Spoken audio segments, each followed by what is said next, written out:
السلام علیکم ناظرین، welcome to my YouTube channel Naveed صحت۔ دوستو، کیا آپ کا بچہ کمزور ہے؟ بدن کے پچھلے حصے پر جریاں پڑ جاتی ہیں، گردن پتلی ہو جاتی ہے، بچہ ضدی اور چڑچڑے ہو جاتے ہیں، یا بچوں کا زیادہ رونا، نیند کم آنا، زیادہ پیاس لگنا، گنڈی پڑ جانا، بد ہضمی، قے، جلاب اور بار بار بخار کی شکایت ہونا یا بار بار نمونیا ہونا، ان تمام بیماریوں کا حل اس ویڈیو میں شیئر کرنے لگا ہوں۔ ویڈیو کو اینڈ تک ضرور دیکھیے گا، لیکن ویڈیو شروع کرنے سے پہلے آپ سے گزارش ہے کہ ویڈیو کو لائک کر دیں، ہمارے چینل نوید صحت کو سبسکرائب کر دیں۔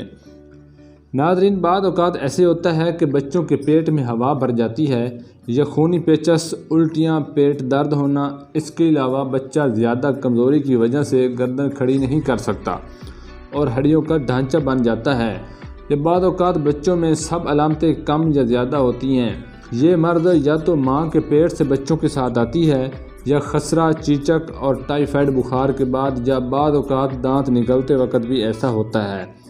ناظرین، آج کی ویڈیو میں آپ کے ساتھ ایک ہومیوپیتھک میڈیسن شیئر کرنے جا رہا ہوں جو بچوں کے پیٹ کی جملہ بیماریوں اور اٹھراف وغیرہ کو ختم کر کے بچے کو خوبصورت، تندرست اور صحت مند بنا دے گی۔ یہاں پر آپ نے ہرالین پاؤڈر خریدنا ہے۔ یہ آپ کو پنساری کی دکان سے آسانی کے ساتھ مل جائے گا۔ یہ پاؤڈر دوران حمل اٹھراف والی عورتوں کو کھلا سکتے ہیں۔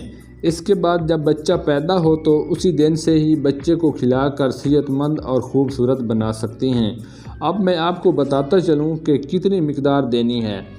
ناظرین، اس ڈبی کے اندر ایک چھوٹا سا چمچ ہوگا، اسے نکال لیں۔ اس میں تقریباً گندم کے دانے کے برابر مقدار میں لے کر دودھ میں ڈال دیں۔ دن میں 2 مرتبہ استعمال کریں۔ تقریباً 15 سے 20 دن کے اندر بچے کے جسم کے اوپر جریاں، لاگت پن وغیرہ تمام بیماریاں ختم ہو جائیں گی۔ اگر آپ کا بچہ چل پھر نہیں سکتا تو اس کا استعمال شروع کر دیں، بہت جلد چلنے پھرنے کے قابل ہو جائے گا۔ ویڈیو اچھی لگے تو